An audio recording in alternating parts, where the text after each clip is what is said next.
Evening. My name's Andy Bates. I'm Policy Officer for the Labour Housing Group.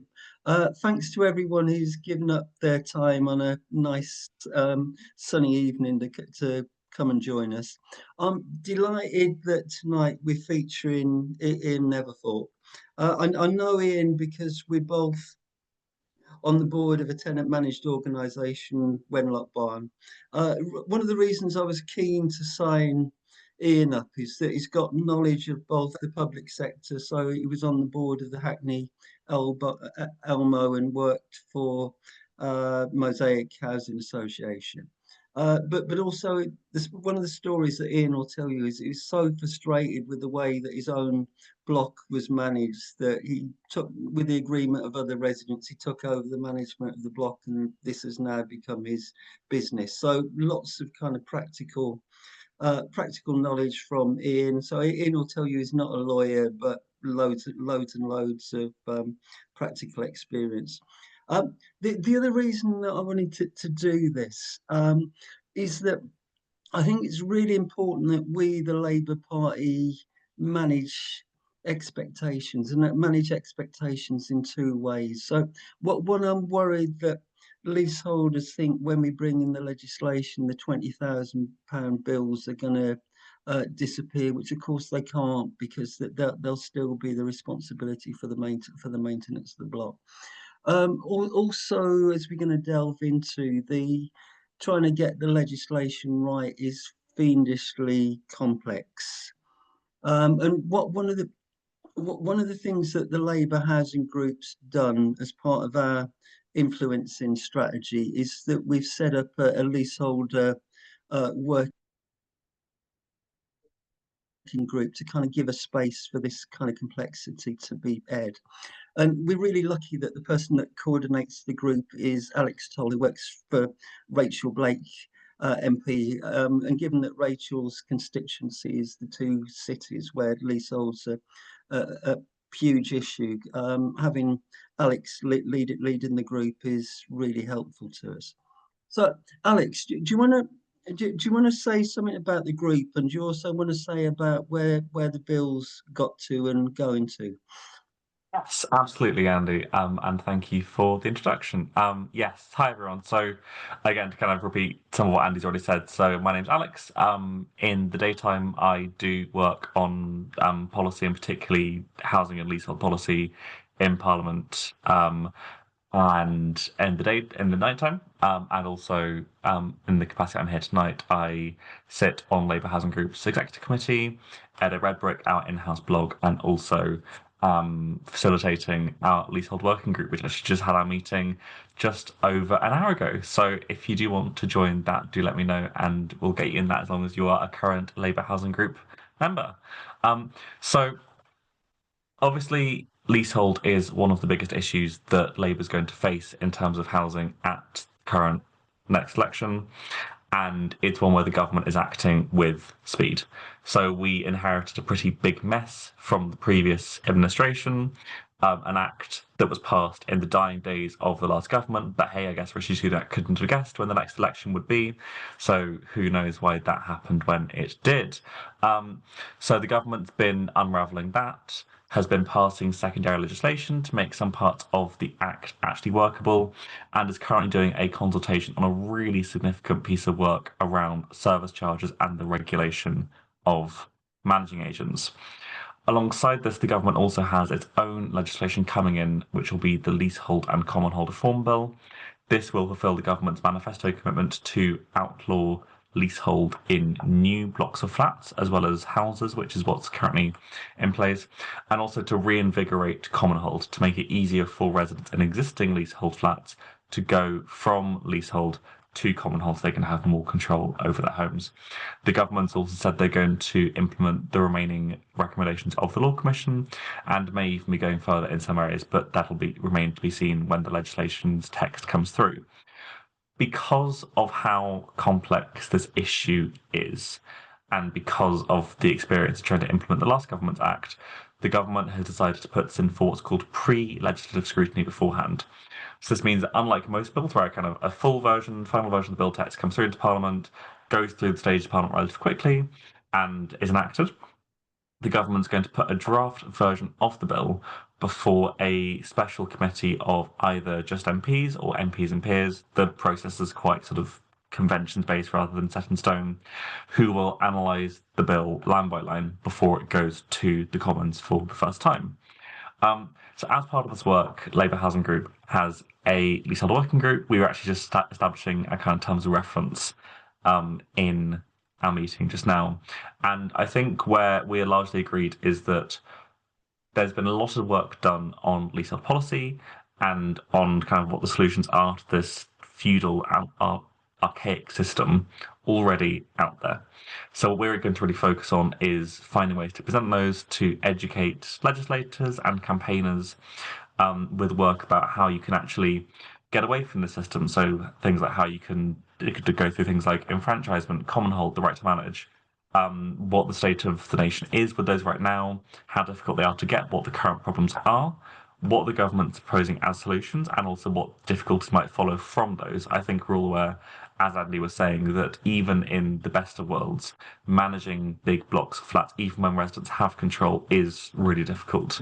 Most countries in the world, well, no countries in the world, have leasehold, except for the United Kingdom, and their issues still exist with managing common blocks of flats. There are lessons to be learned from across the world, and there's also horizon scanning to be done to make sure that once issues with leasehold have been fixed, there are good arrangements there for what comes after as well. So again, if you want to get involved with the group, feel free to reach out either during this meeting on this call or afterwards. I can be reached at redbrick, all one word, at labourhousing.org. So looking forward to hearing from you guys then. Yeah, thanks, Alex. That's really useful. For people who haven't been to in conversation before, the way we structure it, I ask you a couple of questions to set the scene, and then we throw it open to participants. And I can see that there's some real experts in leasehold in the meeting, so I think we're going to have a really good discussion, and that's going to go on to the podcast. So, Ian, my first question to you is that Alex mentioned options around enfranchisement, around common hold, and also possibly reforming right to manage. Do you want to tell us more about what they involve and the kind of pros and cons of those? So if we start off with this, if I go right back to basics and we start with a simple thing, which is a leasehold. So a leasehold arrangement in my head, this is how I explain it, is you own the airspace in your flat. So you already got a difference from when you own your house. You don't own the walls of your building, you own the airspace in it, and you have the right to reside there. And then someone owns the common parts of the building. Now that, in the case of a normal leasehold, will be some form of freeholder. So they would own the fabric of the larger building, and you would have the lease for your particular flat. The key issue that arises in that is that you're responsible for the payment and upkeep of the building, and yet you don't have control over it. And so there's a real power issue there, where leaseholders feel aggrieved that they're being asked for money. They have no decision making around that money, and yet they've got to pay for it. And their lease makes very clear that they have to. And if they don't pay for it, there are very stringent actions that can be taken against them. So it becomes very frustrating. So there are some alternatives around what you can do around the way you can seek as a leaseholder to get management of your block. One of them is called right to manage, and that's about having the right to appoint the managing agent, the right to undertake auditing, and the right to appoint the insurance. And I'll try and talk about that at some point tonight, which is the importance of insurance. And then there's a share of freehold, which is what happens there is that the leaseholders get the opportunity to buy the freehold from the freeholder. And there's been a change in legislation from April, which has been very positive, which gives the right, a greater right for people to be able to buy it. It's not perfect, but it enables more people to be involved. Whereas before you had to have a very large influence on the block before you could do that. And then there's the piece that people are talking about, which is common hold. And so that's what's coming in. So the sort of new idea, which is that there would be there wouldn't be a lease on your property, but there would still be the issue around management of the block. So if you do live in a multi-occupancy building, you still, as everyone's saying, you retain that issue around managing the block. What the hope is through common hold is that there'll be a greater understanding of your responsibilities as a leaseholder to commonly hold the building by its name. You're trying to create that from the outset, is that you all have a common interest in the block, and you all have a common interest to make sure that the block is managed, well managed, and is appropriately maintained. So in terms of the issues arise in that if you have a managing agent, if you have a freeholder who appoints a managing agent, that's when a lot of the issues arise, because you feel, hang on a minute, where's the transparency there? You've got a freeholder who you don't know is asking you for money, and then you feel that they're spending it by their own managing agency business. And so suddenly you feel somewhat aggrieved as a leaseholder as to whether or not your money that you're paying out is being well used. And that's where a lot of the frustrations arise. Thanks, Sid. Katie's already dropped in the chat that we tend to think of leasehold owning flats, but actually some freehold and leasehold arrangements affect houses. I'm guessing that's going to be a lot easier to unscramble after the new legislation in. I think it is, and I think what's important in this legislation is we try and separate out the two things. So there is leasehold houses do have issues, and they can be complex, because that's about a leasehold issue that lease that was given on that property on a house, questionable why you would do that. There were some reasons for that, and there may be common land around those properties that they wish to maintain, but that I think is more easy to resolve. I personally think that should be separated out. Let's address that in terms of common hold houses and the issues that are there. There are one set of issues, because I think they are particular to houses, and question why was that ever brought about in the first place? Was it really necessary? Because the key thing to understand around freehold is about land. You own the land beneath you, and that's easy to identify in a house. You own that land, whereas in a block of multiple occupancy flats, a bit tricky. I remember when I had, one of my neighbours say to me when we went through the enfranchisement process, saying to me, "Oh, I now own the freehold," and I said to him, "Well, you're on the 8th floor, mate. So do you own the land below you, or there's a number of flats below you?" So the process of owning that, of having a freehold flat is more challenging than I think than the freehold house. Ian, do you want to talk us through the main practical issues you experience at the moment and what you think the solution to that could be as part of the legislation? I suppose my comment would be, and the reason I think where we started off, Andy, in terms of talking, was around my experience. So if I just outline what happened to myself. So we went through a collective enfranchisement, and the process of collective enfranchisement is that you buy from your freeholder, you force a situation where the freeholder sells the freehold to you, and you go through a tribunal to get a valuation. Skip that. It's the reality of getting the money together.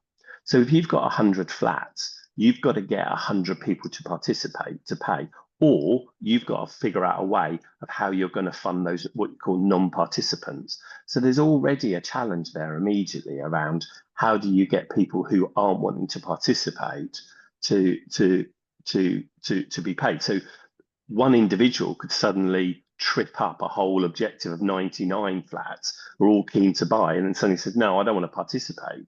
And the power of that one individual suddenly becomes quite strong. And so the rest of the group could bring that money together and fund it. Or you might have one particular leaseholder who's got some money who could fund it. But then what do you do with that arrangement in terms of that leaseholder? Do they own two leases? How working that? So there's already a complex issue there around. So you're moving from a situation where you've got a freeholder and a group of leaseholders, you've got to work out what's that arrangement for that transition. So it's the sort of the identified logic at the moment is that common hold will come about for new builds, and you could see that working as a new way. From the outset, you have a common hold arrangement. But what about those flats that are already in existence that have the freehold? So they're moving into a share of freehold. And my experience of that was we had a very nasty, quite infamous freeholder that we could all, as a group of residents, hate. It was easy. You presented your hate onto him. And then once we were suddenly controlling the block, one of the things that you get, it was on day one of us owning it. Literally, we won at the tribunal, so we knew we were going to own it. But with a collective enfranchisement, you only get the building. You don't get any of the land around it. And we had quite a large piece of land, and so a couple of the residents, myself included, went to the leaseholder, went to the freeholder and said, "How much do you want for the rest of the land?" And he said, "Well, give me 50 grand and then you can have it." And he thought we'd never pay that because it was a tiny bit. And we went, "Yeah, all right." And then some of the other leaseholders said, "Hang on a minute, what have you paid 50,000 for this, strip of land? Have you had it valued?" And we said, "Yeah, it's been valued at about £1,000." But the actual value to the residents of getting rid of him completely, we tried to articulate that 500 quid each, that seems reasonable. And he went. And so we completely, but there was a resentment from one group of residents immediately that another group of residents suggested, yes, let's pay him £50,000. And there was a difference of opinion and people differ. And that from day one highlighted some of the challenges that you have in managing your own block. And you think about it just sensibly, those people at the top, what's really important to them? The lift. Those people on the first floor, not so important. So when the lift, we had 2 lifts that were very poor and needed replacement, the people higher up the building were saying, that's our priority. That's what we want to see. People lower down the building would say, no. Let's paint the building. Let's manage some of the other issues. And suddenly it's finding a consensus in a group of residents is very challenging when you've got very different priorities and people want very different things. And what I was joking earlier is that you bring out the best in men, is that you suddenly find some very aggressive people present themselves as though they're authoritative and know the answers. And it's trying to get people to reflect and understand that there are lots of different views. And that's really the challenge, is moving from one way of working to another and how you get people. So that problem doesn't go away. So if you're in common hold or you're in a share of freehold, the issue of trying to make decisions stays there. And that's been compounded. Now we've got all the fire compliance and all of that. Is suddenly people think, what do you mean we've got to spend 20,000 on a fire survey? And people are astonished at the cost of things. And then there's a sort of resentment around it. So although it's easy to see that the freeholder is presenting some crazy numbers, when you own the block and you find that those numbers don't go away, it becomes a very different conversation. It's as hard, but hard in a different way. You don't feel the resentment to the person. You're then thinking, well, do we have to do it? And there's a lot of conversations goes about what are the priorities for a building. How do you decide on that? So, Ian, before we leave current issues, I know you were one of the first people to access government remediation work for building safety works. Do you want to just share with people tonight that experience? No, not really. To be fair, but no, I will. So all of those that have, who have been through remediation, my heart goes out to you. What happened to me was a bloke, one of my leaseholders rang me up and said, "I need an EWS one for me," and I'm a sort of guy that just does things. And I said, "Yeah, no problem." No idea what this form was. And I get on the internet, tap away, comes up, and I very quickly realised what it was. I knew that the block that I was managing had EPS in it, and I'd always been very strident about the fact that it presented fire risks, and I'd always tried to engage with local fire service on it, weren't interested. And so I knew that we were likely to have an issue. Once we got tested, lo and behold, yes, we had EPS, and lo and behold, that meant that the building would then went into being non-compliant. What that meant was we couldn't sell our properties, and so from having a property that was, the neighbour's property was worth £1 million, suddenly it was worth nothing, and they couldn't get remortgaged, and suddenly mortgage rates were going up. And so the stresses that it brought for people were very real. And we had to go through a process of securing that money. And it was a very stressful time. It was through COVID and everything else. But it was the reality of suddenly being faced with this enormous bill. we were talking about £40,000 per leaseholder to resolve it. And then you're struck with that dilemma of, you've got a fire risk, but I've got a cost. And again, those leaseholders suddenly fall into two camps. Those people that see the fire priority and have got the money or can find the money to pay for it. Those people that just don't have the money. And suddenly it became a real challenge to do it. We went through the process. I secured the money, got all the money from the BSF that was subsequently paid for by the developer. It was a huge challenge. We got all of the £4.5 million, but we spent 4.75. Now that doesn't seem a lot of money, £250,000 more. But when you're in that situation and the money starts to run out, it gets very dramatic. And so it was a real challenge. It was a real stress to secure it. Yes, we did it. Yes, we got out the other side, and properties were sold within days of us getting the certificate, and suddenly we're a very sought after development. But it was very dramatic from not being able to sell your property. Everyone's scared about being in their property. Our insurance costs, every day we thought they were going to quadruple. We actually managed it very, very successfully. We had a fantastic deal. They didn't put up the prices, but they did put up the excess to some bonkers amount. But we didn't see our insurance costs go up from the 45,000 we were paying. So in a way, we got through it easily. We didn't have the issue of waiting watch, and that's the real concern. Is when you get into waiting watch costs, they can be 10, 15, 20, 50,000 a month. These are huge sums of money, and it was important that we worked with technology. We had some benefits around the technology we had and the fire systems to make sure that you're exploiting those as much as you can. But it is a challenge, and it demonstrates again how, as a group of residents, you're suddenly faced with quite challenging issues. I'm talking about huge sums of money, like 4.5 million, of trying to navigate. As at one point, I was selling the roof. So we got quite desperate. It was before the BSF gave us the money, and I started ringing around to see if anyone would buy the roof, because I thought, well, at least we could sell it for something. It would mean that maybe we'd build up, but it would mean that we could sell our properties again. In the end, we found ourselves with a resolution, but it was very challenging, and you've got residents trying to navigate what are really quite complex issues. And I think that's the reality of leasehold, is whatever system you go, whether it's common hold, leasehold, those problems don't go away. You've still got those fire compliance issues. There's no change there. And I think that's an important message to get across to people, which is around, it doesn't all just resolve itself by going to, if common hold comes in, those issues of responsibility still sit there. I do think they're more easily understood by leaseholders. I think it's more clear from the outset that you have that responsibility. But I do think there's still a challenge in getting people to step up, because suddenly you're expecting people to have an understanding of that and not getting paid.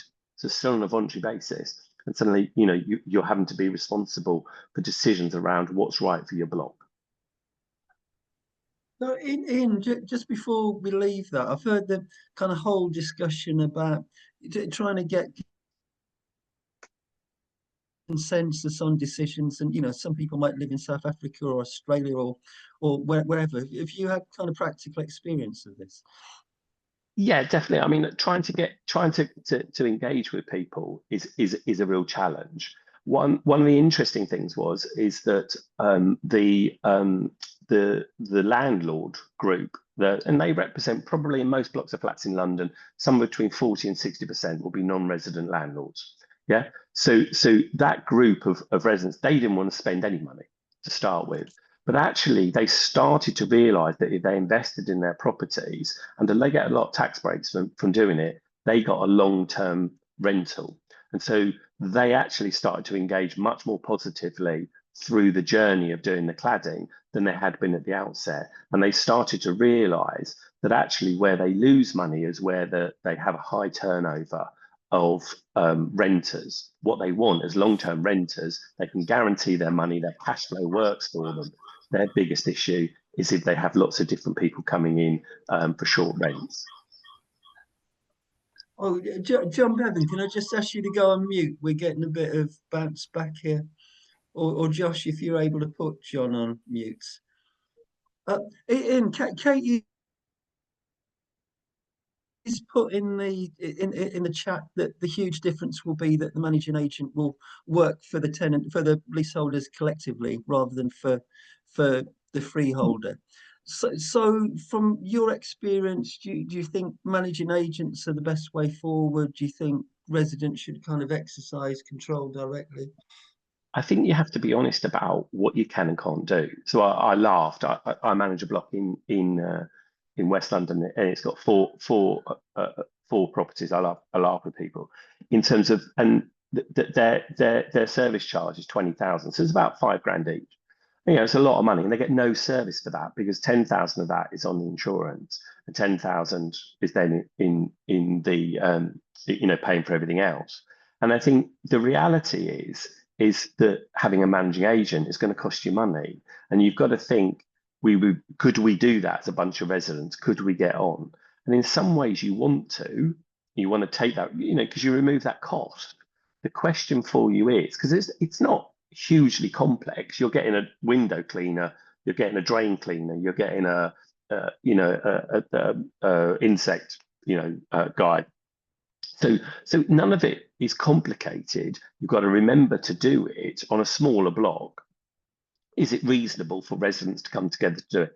Yes, but if you do have a foreign, or somebody who lives abroad, in terms of and an owner, and their interest, and you might find yourself with very difficult tenants. And do you want, as leaseholder, to be managing someone else's tenant? And quite often they have a different relationship with the property. And so sometimes there's a reason why you find that a managing agent is a better idea. Once you're into a right to manage or a share of freehold arrangement or in common hold, you would be able to appoint that managing agent, so you have better control over them, but you are still giving away that responsibility. So ultimately, you're trying to balance all the time. What is the benefit do I get from employing someone to do it? You get an expertise. You sometimes shift some of that legality to them. That becomes less onerous on the residents. And we have to be honest about, the bigger the block, the more responsibility that will sit with directors of a freehold company or whatever the common hold arrangement is, that I would expect them still to receive some form of responsibility. And it's better that you have a managing agent who's an expert trying to take that from you. But you have, it is, I suppose what it comes back to is the challenge of living in a communal space and trying to make that work. And if you've got a particular personality in there, that becomes more difficult. Okay, last two questions, and then I'll throw it open. So, looking forward, what are you hoping for in the legislation now? I think what I would, I don't know. In terms of what I would hope for is there to be greater clarity, and I hope that some of the issues that we have, and it's what already by giving a right to manage at 50%, that's a massive step forward. When it was 25%, that excluded a lot of properties from being able to do it. But by going to 50%, that makes it easier. And I think that's a huge benefit. But we have to be honest about separating out between new blocks going into common hold and making that clear, and the existing group of properties. And those challenges still exist there, of how you make the transition from what you've got to what you're going to. But we also need to recognise there are some real benefits in having a leasehold arrangement, and that there is a contract. And what we want to understand is, how is that common hold individual contract going to work for that individual unit? So if you've got a block of flats of 100, how do you make sure that that individual leaseholder fully understands their responsibilities? When you're in a leasehold, it's very clear, and you can quite often insert things into a lease that you can say you can't have parties after 1 o'clock in the morning. Yeah, that's very clear. What we want to make sure is, whatever legislation comes out around common hold, there's still that ability to manage individuals' behaviours within properties. When you're doing works, you know, we're British. We think that our home is our castle. When you're living in a common hold and you suddenly want to do X, Y, and Z to your building, but you're 4 floors up and you want to mess around with the plumbing, that has an impact on everyone.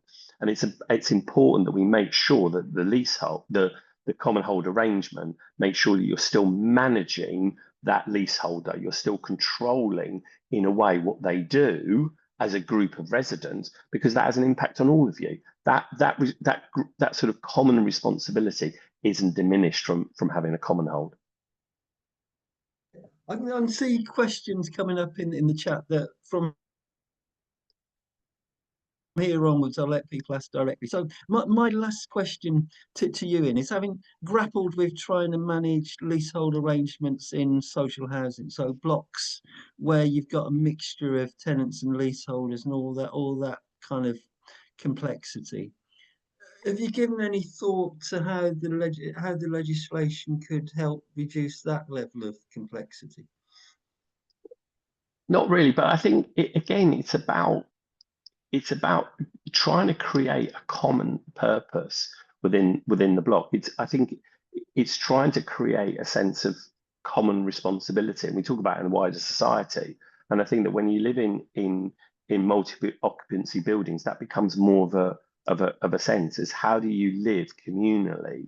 How do you make sure that you do take your rubbish down? How do you make sure that the impact of your dog on your neighbours isn't such that it causes them distress? And it's how do we make sure that the legislation brings about some sort of common sense of living together, I think, trying to make that work more clearly for us. And how do we try and legislate for that? It's very challenging, but how do we make sure that there's an expectation that there is a responsibility on all of us to live together?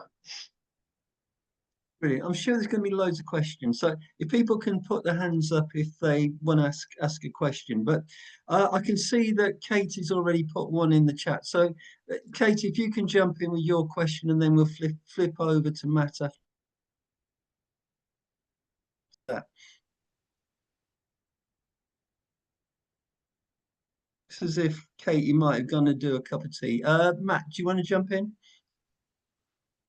Sure, thank you. Yeah, I mean, there were a couple of questions, I suppose, that I wanted to sort of ask on this. I mean, my case of what I've been through as a leaseholder is pretty well known, but obviously I had huge building safety issues. 5 of the balconies in my 200 home estate fell off. My freeholder was AWOL/negligent, didn't bother to instruct for any repairs to be done, despite being told this was going to happen. And I'm just a question I would have is there genuinely a belief that any of these current freeholders at the population level are any better than the average group of leaseholders would be at managing their buildings, given how badly ran so many estates are anyway?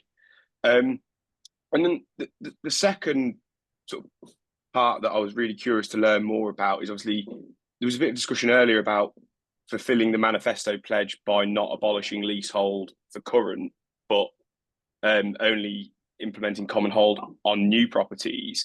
And the glaringly obvious thing there for me is surely that would create a 2-tier market where you would effectively have people being told by solicitors, avoid these leasehold bonds. You want to buy a common hold because then you have the actual, protections, and the value of the properties that are currently leasehold will decline even further.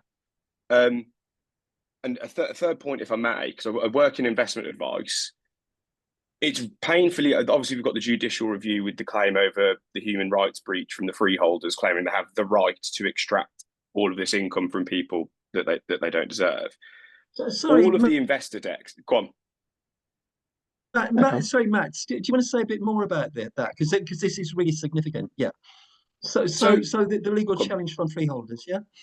So obviously they're claiming that their rights under the European Court of Human Rights are being impinged by, the restriction of ground rent or the capping of ground rent at peppercorn level, and that they have the unalienable human right to extract ground rent and what have you from the freehold. And having worked in investments for 10 years, it seems everyone's missing the obvious point of every single investment pitch deck comes with a glaring disclaimer which highlights the various risks you take when you invest. And one of those risks is called regulatory risk. And it literally spells out that the investment you are making could be made entirely unviable, unprofitable, and worthless by changes to government regulation. And it feels as though there's an appetite to portray this as something that can't be done because buying out the freeholds would be too expensive. But the reality is that these people took investment risk when they bought an investment product. And I wanted to get a bit, some of the more expert people's opinions on whether they think that that's a legitimate claim. Ian, do you want to respond to that, and then we'll go over to Katie afterwards? Yeah, I'll be really quick. So my immediate, you've highlighted. I mean, your first question is the multi-million-pound one around are residents any better? But just going back on your point around the ground rent, I think what you've done really successfully is highlighted where the sort of outrage exists. It's like we're working within bound sort of limits. And what's outrageous is that ground rents are going, in London to £3,000, £4,000, £5,000, which is what are they doing for that? It feels like they're not getting anything. So is part of the legislation, why don't you just cap it, like you say, and bring it in? I think the complex issue is, as you rightly point out, how do you move from what you've got already, which is complicated, to something else? You then, the obvious thing to do is have, which is what I think is being suggested, is you have two lots, which is common hold and existing leasehold. Yeah.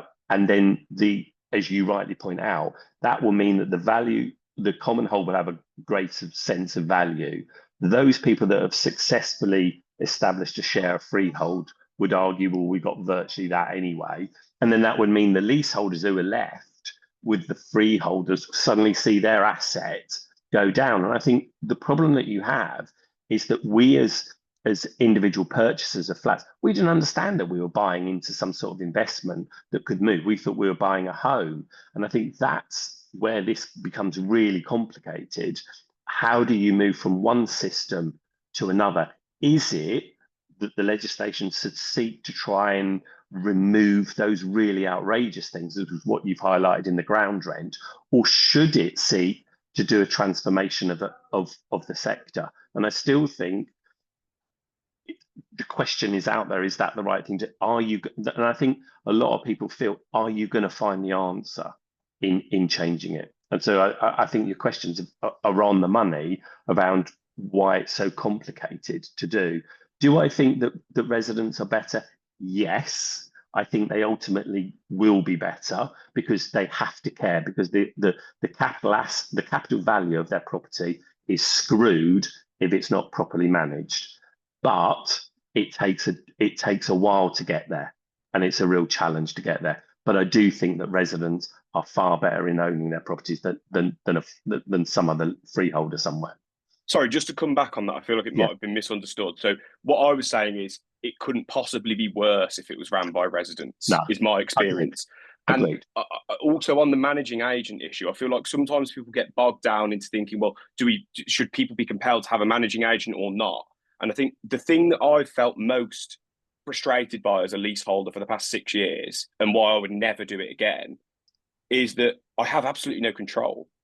As a collective, my building want to fire our managing agent. We're not allowed to have right to manage. No. We've proven that they're negligent in every ombudsman, the health and safety executive, all of them, and they just turn around and shrug and go, well, that's leasehold, and they're a council. So like that shows sort of, and the point I was making is whatever the people who own the homes do will probably sort of be better. But the point also around sort of the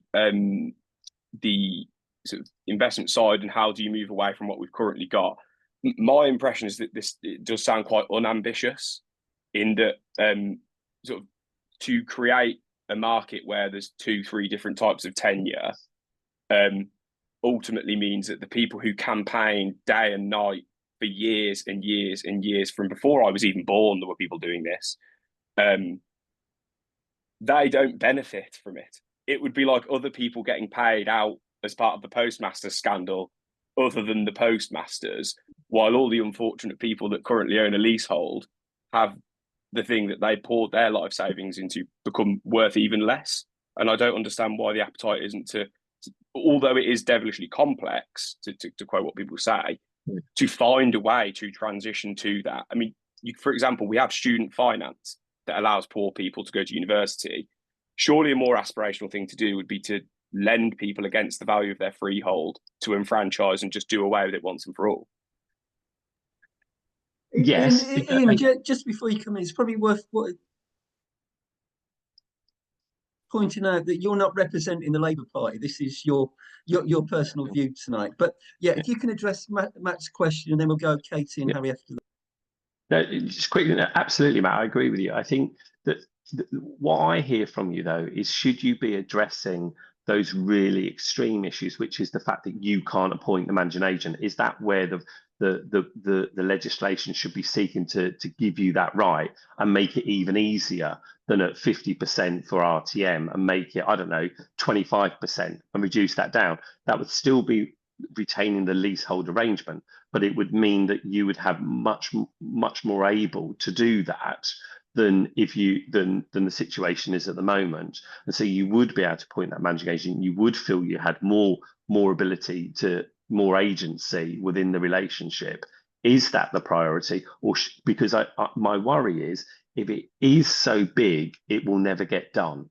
And is it about doing some small things that really would make a difference to people like yourself?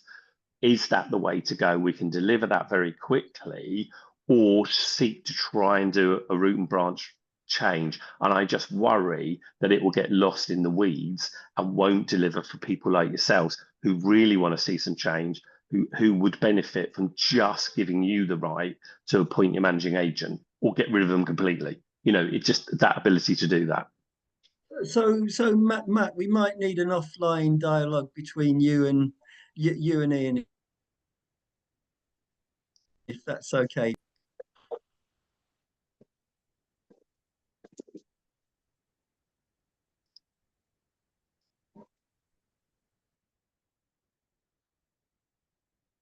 So you're off mute and now you're on mute, Katie.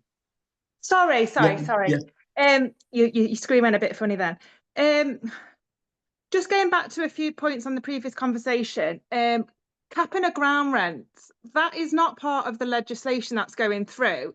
It is in terms of the valuation element, in terms of enfranchisement and capping it at 0.1, but actually capping ground rents is not part of the current legislation that's gone through Parliament. That was something that was supposed to be sorted out with the last government, but didn't ever get addressed. And it's outstanding business because there was a consultation on capping ground rents and the government hasn't responded to that because it was the previous government's consultation, not the current government's. Despite us pressing the current government to release the outcomes of that, they still haven't. So we have still got the outstanding issue of capping of ground rents, whether this government is or is not going to do that, because that's not part of this the Leasehold and Freehold Reform Act that got passed. And I do massively worry about a two-tier system. We currently have it already. We do need to move towards common hold as soon as we possibly can, especially for new. But it's really concerning that we're at a housing crisis. We're promising to build so many houses, which is great, but building the wrong tenure at this crucial time is not the right thing to do, because we are literally making the problem of leasehold bigger. So whilst it's Labour's commitment is to build, you know, we all know that leasehold is feudal and just simply needs to go. It has no, and I don't agree with you to say it has a place, and I don't think it has any place in the 21st century at all. So we just need to be bold. Everybody said it. Previous governments, the Labour historically government have said the same. And here we are still talking about how are we going to get rid of leasehold. So we need to stop talking and we need to see a little bit more doing, I think. I understand it's complex. We've heard that many times before, but that's not an excuse to tackle those complexities head on. There's been so many consultations. People are absolutely fed up to the back teeth of even more consultations. I've met with Matthew Pennycook several times about this. He knows very, very much how I feel about it. We do need to see action from this government. And if not, they will be held to account, and I can promise you that. But if my immediate response to you is, as someone who lives in a leasehold building and manages lots of leasehold properties, or provides services to leasehold properties owners, is that we have successfully removed the freeholder, so we still live in a leasehold property. There isn't anything feudal about that in terms of the lease that I hold on my property. Yeah, so I'm not in a feudal situation. So that sort of emotive language doesn't reflect what mine and a lot of people's experiences in London is. That I'm now living in a block of flats where I have a share of freehold. I also have a leasehold property within that space. Whether that's common hold or my share of freehold arrangement, that doesn't change, because the situation is still that we have to manage a block of flats. Now, to do the roof on my building is £1 million. Now, how do you arrange for that money to be collected? How do you go out and you get a contractor who is going to be properly managed to undertake a role that's £1 million? And that reality of living in a common, a multi-occupancy building, that doesn't change. So my challenge to you is, by saying it's feudal, that doesn't reflect my experience. It doesn't reflect any of the blocks of flats that I hold. Yes, some of them do have freeholders, and there is an arrangement where that they hold greater, they have the right to do certain things in that, but we've removed it on a lot. Is there something around your ability to get collective enfranchisement or share a freehold and make that easier? Does that, but you've still got a leaseholder, what you call leasehold, but some form of arrangement, because you have to, because you have to manage a block of flats. There's common spaces that you have to go through. And so that arrangement has changed. It's not a feudal situation, but the problems are still the same. I don't have anything different. All I don't pay is ground rent. And so when you read a lot on about getting rid of ground, that's a mistake for a start, because no, you don't want to be paying excessive ground rent, but you do need to be paying a sum of money to the company that are the freehold company, because otherwise they can't function. So even in common hold, you would need to be able to, you'd need to pay something to the common hold arrangement, whatever it is, the association, because they will cost money to work. They will need to do some form of accounts. Ian, ground rent is not for a service. Ground rent shouldn't ever be confused with a service charge. They are two completely different things. Ground rent doesn't pay for a service, so there's absolutely no reason why we need a ground rent at all. But I agree with you, but you do need a fee. So your service charge legislation, as it is at the moment, doesn't allow you to pay to the organisation, so the freehold company. You cannot pay them through the service charge for managing your freehold company. Yeah. So in a situation where you've got a share of freehold, the service charge, it isn't there to be given to the freeholder to pay for the freehold company. So you need to have an arrangement where you take a sum of money, a sub, whatever you call it, to make sure that organisation continues to function. And because a lot of these issues are devilishly complicated to work out. So if you suddenly find yourself in a situation where your leaseholder decides to challenge they're the penthouse owner, so they got a few quid, and they challenge the organizer. They want to extend up, just an example, they want to extend up, and they said, we're going to do it anyway. It's then on the rest of the group to come together and say, we need to manage that, and they're going to likely need expert advice on doing it. And the practicalities of managing blocks of flats, multi-occupancy situations, is complex. and it requires money. And it may not be called ground rent, and I accept what you're saying, there doesn't need to be a ground rent, but there needs to be a fee. And that's the reality of making sure that you've got somebody who's managing leaseholders, because otherwise you're treating people as though they're all going to live there respectfully. We wish that they would, but trust me, a lot of leaseholders won't. They'll be there and they'll be challenging on their neighbours because they got different priorities and different desires. But common Okay, hold work. sorry, everywhere. Katie. Can I Yeah, bring of course. Harry in, because we're Yeah. we're fairly tight on time at Yeah, this no point. problem. But thanks. All right, Harry. Thanks for this call, really interesting. All I would say is that Labour's got to make a decision. Is it for the people, or is it for this whole industry that has basically found itself in our homes? And there was a comment earlier on about, well, once you move to common hold or share a freehold, that £20,000 bill is still going to be there. That might not be the case, because Which found in 2011 that leaseholders in flats were being overcharged by £700 million a year. And these freeholders, they get procurement companies, all sorts, to manipulate the service charge. So I'm not saying every building they're going to save money, but in some of the ones where you've got these offshore fat cat freeholders, it's absolutely going to do it. And the thing is that it's upsetting to see that 1995, when I was 1 year old, I know I sound like an old broken record with this, but it's so important because Labour members need to know their own party history on this.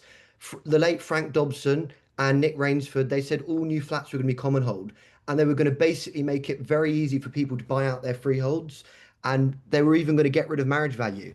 And the problem is that the Tories are way too close to property interests and developers, but Labour's Achilles heel, and this is me speaking personally, seems to be the legal establishment, who service a lot of these freeholders, landlords, managing agents. I think we've got to be so careful, as someone that's lived under a common hold system where, yes, some residents fall out of each other.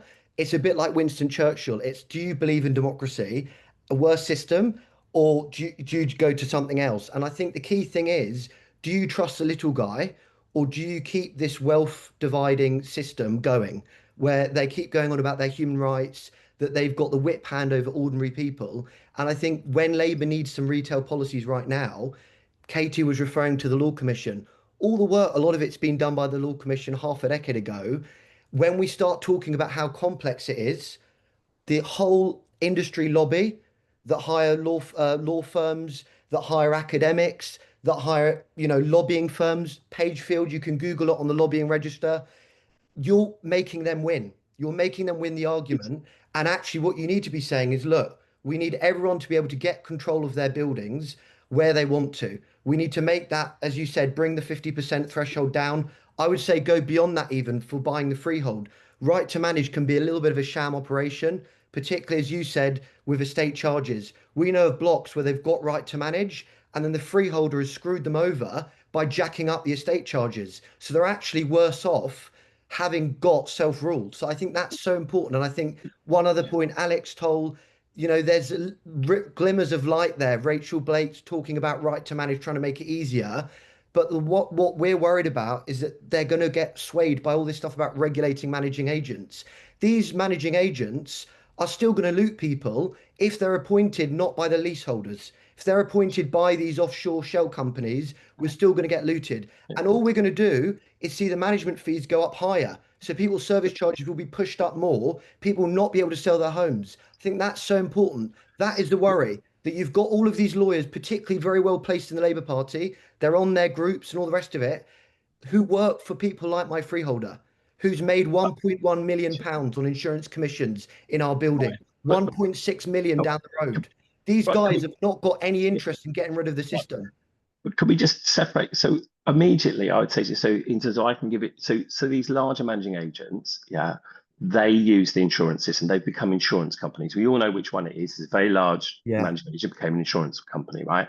And I took over one of their blocks, and I took their insurance from 250,000 to 100, right? So the residents got 150 grand's benefit, right? So you can do it, but could we not make sure that we get the commission on insurance correct, so it's 10%, yeah, or whatever it is, 20%, yeah. We fix that as part of the legislation, so that will knock that on the head. So your particular managing freeholder wouldn't be able to make the £1 million, but that isn't a common hold solution, yeah, because we're seeing that for new build. What the issue is how do we get what we've got? What else do we need to give people greater ability to appoint, like you're saying, appoint their own managing agent? As Matt said, how can they be worse? And even if they are, it's a learning process through the thing. My challenge to you would be, is I don't think it's the service charge that impacts on the value of the properties. Yes, it is an issue in London, there's most definitely, but it is about making sure that you're managing that block and making sure that you're investing in that block properly. And so it's both of those things. And what the worst scenario that you've got, which is what I talk to a lot of residents about, which is they got a managing agent who they feel is ripping them off, not doing anything, and they look at their property and it's crap. And that's the problem, is that they're not doing what they need to do. So in some ways, the service charge might go up. And I've had these conversations with people where I've said, your service charge doesn't look brilliant. Your issue is mostly admin fees. So you're not getting any service. Well, I worked out one recently where they had a cleaner and that was it. So they weren't having the windows cleaned because they couldn't clean the windows. And so they're having a cleaner. And I said, you're paying 30,000 and most of that's got 50% was going on insurance. I said, do you know what a commission is? No, I don't. And then I said, we'll break down all the other services. And it turned out the only service they were getting was the cleaning. But because what would the managing agent was, the freeholder through his managing agent was doing, was just taking fees. And how do is there a thing about getting rid of that fee-based situation? That's not about changing the tenure. That's about stopping people, unscrupulous people, coming in and making money out of leaseholders. But the thing is, it's about alignment of interests. In leasehold, when you've got a freeholder who's there to extract income, there's no interest in actually making the service charges affordable for the leaseholder because there is no accountability structure. What we're worried about is the government have come out saying more rights to challenge. I've just been in county court today and I've seen a case thrown out where the leaseholder had already won in tribunal because some clever dick barrister brings up some case law. The fact is that what we don't want to be is lab rats forever. We want to appoint the managing agent. And I agree with you. There'll be people that will say, oh, the roof, let's delay that for 6-7 years because they're going to sell in a year. Sure. But the fact is the answer to that isn't more rules about how managing agents should behave. It should be about people appointing the managing agent. But beyond that, getting rid of the freeholder, because for all that happens, there's a conflict of interest. And managing agents, even these accredited ones I see, I look into them, they're making commissions and kickbacks on related suppliers. Big managing agents are seen as ethical. And that's because the model right now, there's no market really for self-governing blocks. And I think I think that's the key thing, flushing out the freeholders, not palming us off with more rights to challenge, which is going to be literally like water through a sieve. But it's still that brings, so and I work with groups of residents who are trying to challenge people, and I work with those that even challenge freeholders, and I sit down with freeholders and we come to a solution whereby we take some of the responsibilities from the freeholder.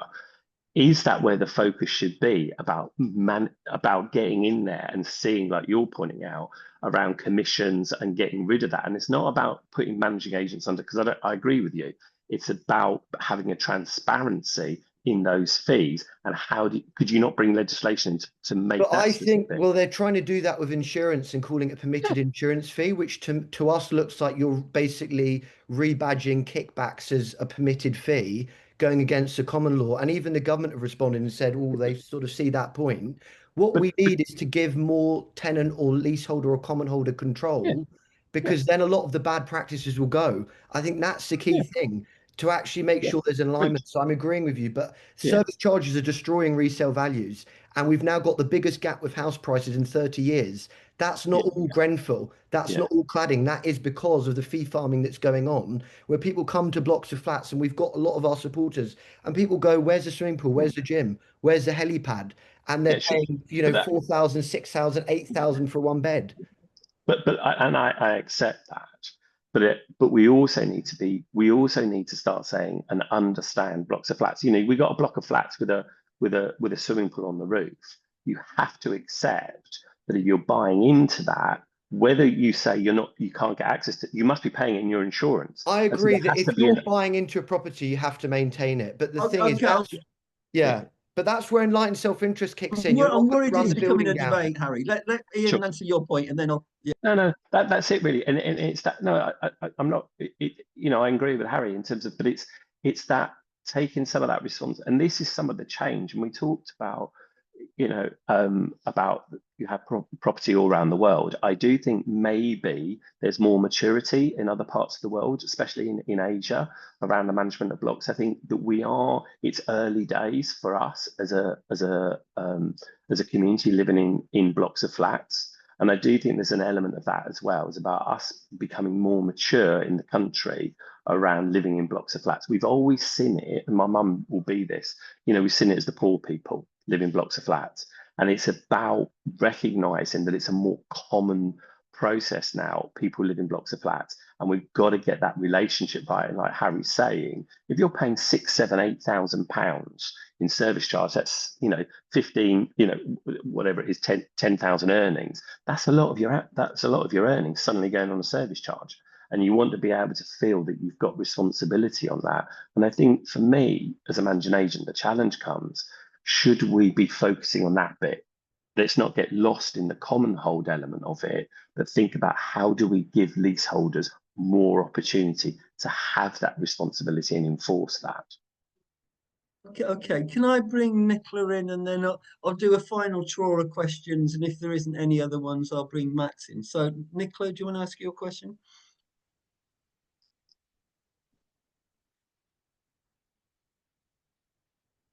Okay, I think Nicola might have gone off for a cup of tea, but her question's in the chat, Ian, which is, where are we?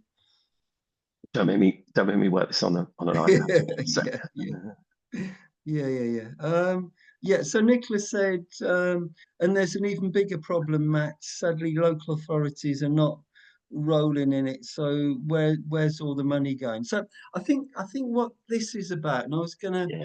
Matt's going to come back with another question, but my understanding is that Matt's asked his council to have an alternative managing agent. If his blocks or leaseholders, that's feasible. If his blocks kind of a mixture of leaseholders and tenants, it's not feasible. So can I just ask you to think a bit more about how this could apply? And I do think so we both get experience in Hackney where this is kind of really difficult, isn't it? Yeah, absolutely. And we also have to be honest about housing associations. I've interacted with housing associations, and they had not a clue about their service charges. It was quite evident to me in conversations with them, they weren't collecting the service charge. Lo and behold, a few years later, those service charges, as I know from my neighbours, are now 4 or 5 times what they were when they set off, because that housing association is now realising what the true cost of that service is. But I think we have to be honest about local authorities being successful in managing service charges. I think it's a challenge. I don't think they understand necessarily the quality that you would expect. If you're paying for it, you want to see a quality of service. Yeah. And I think that's a genuine challenge for our local authorities to be able to deliver that for leaseholders. And I really feel for Matt, if he's in a local authority managed block of flats, getting them where their priorities is around service delivery to some of the most disadvantaged in our society, you ain't going to be high up their list. And that's a real problem for him. Getting some focus and getting a delivery of a service within a local authority managed block must be a real challenge, and them having the quality of people in there to do it. And how we, what maybe is important is that we think about, in terms of the legislation, making sure that blocks like that, there's a specific reference to them, because I do think there are particular challenges in how we make sure that leasehold properties within local authority managed services are properly managed, and the local authority delivers a service that you would expect. Because otherwise you're getting a 2-tier service. You're getting one service within the private sector and another service within the local authority sector. Okay, can I do a final ask? Anybody that hasn't asked the question, got a question before I hand over to Matt for the final question? Okay, Matt, the floor is yours. Thanks. Yes, I mean, the one thing I wanted to ask as well is obviously we've talked a lot about regulations and managing agents, and obviously the market, in my view, is, and this isn't the most Labour view, but I promise I'm a card-carrying Labour member. The market is often the best regulator, and when that fails to be the case is when the state should step in. But we don't have a free market for managing agents in that people don't get to choose them. So the incentive to be a good one that provides value for money doesn't exist. The incentive exists to be the one that the freeholder would most like to instruct. And that will be the one that can deviously extract the most value for the landowner. But also on this local authority point, and the reason why I think it's one that I like to bring forward is they're meant to be in the interests of the people that they serve in their local community. They're not the big bad landlord, so to speak.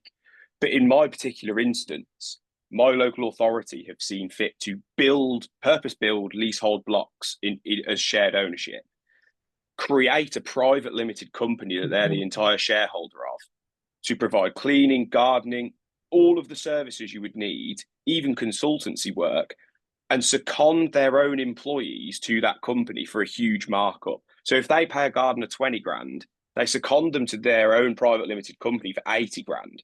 So they can turn around to us and say, our cost recovery mechanism says that your managing agent has got an 80 grand gardening bill. Look, here's the bill.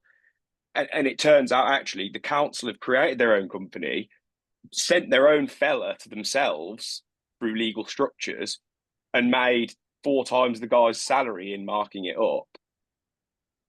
My point is the leasehold system is so bad and so incentivized towards extortion and surplus extraction of the leaseholder that even the good actors have bought into this. And my concern would be if we don't deal with that part of things and that rentier culture, how can we free the leaseholders, if they do get left behind without common holders existing? How do we free them from that kind of really predatory behaviour? Yeah, and the other issue, and I feel hugely agree, Matt. And the other issue that you have as being a shared owner is you're paying 100% of the service charge, and that feels disproportionately high, doesn't it, relative to the sums that you're paying elsewhere? And I think that it's a huge issue that isn't fully understood. And I think my immediate response, and I hadn't really thought about it before today, would be that we need to pick up on these particular. It shows the complexity of leasehold, and you've highlighted one where you've got a local authority involved. And what we want to do is make sure that you still, as you're rightly saying, have the right to do it. It's no different in a local authority arrangement. You could still reasonably deliver a better service and still have tenants in there. There's no reason why you couldn't do a collective enfranchisement, take responsibility for it, is there? And still as a group of tenants, because always what we're saying is local authority tenants don't have the ability to do that. Me and Andy work for a TMO. We'll be the first to say, tenants have every right to manage their block. Yeah. So I don't think it works. And I think maybe it's about making sure that you aren't seen as an exception, and finding a way of actually including people like yourselves in the legislation, and that we make sure that we do bang that drum, that you're not left out of it, because in some ways you're trying to challenge a bigger problem than a freeholder, aren't you? A local authority's got bottomless pockets. Anytime you try and challenge them, it's a really difficult thing. Well, yeah, and I think the issue we face is that when we've asked for the basic information, like what are you spending our money on, can we see an invoice? I've been stonewalled on that for 4 years, and we've in the past 2 months had 3 rulings by the Information Commissioner, and that's where we've had to go to get them to hand over the information. And it was actually just today, and we found out we're paying for 200 grand's worth of trade union officer costs at the council. We're paying for parking fines for council staff. All sorts of stuff is just being stuffed into leasehold. And these are the people with the least means to pay as well. I think, like you mentioned, leaseholders used to be traditionally the most poor people in society.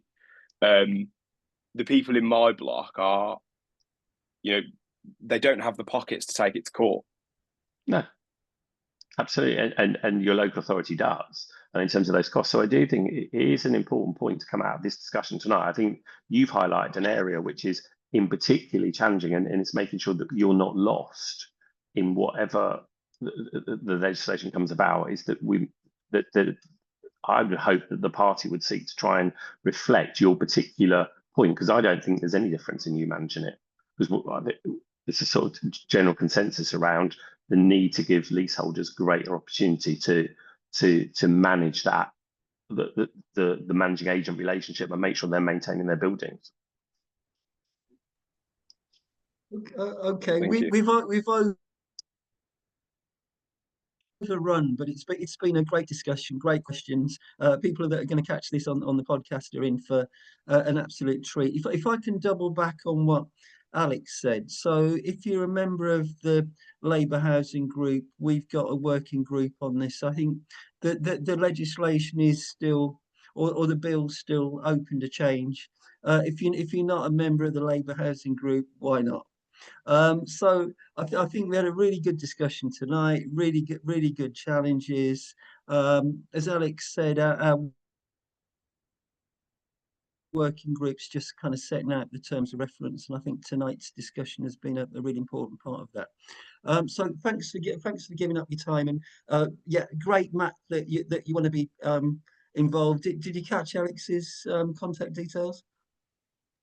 No, but if you pop them in the chat, I'll be sure to reach out. Or if you can put your email, if anybody who's interested could put their emails in the chat. And Josh, if you can be a little slower in closing down the meeting than you normally are, that'd be great. All right. Other than that, thanks everyone. And it's obviously to be continued. Thank you. Okay, I've got a couple of email addresses to chat. So, Josh, do you want to capture the email addresses, or do you want me to?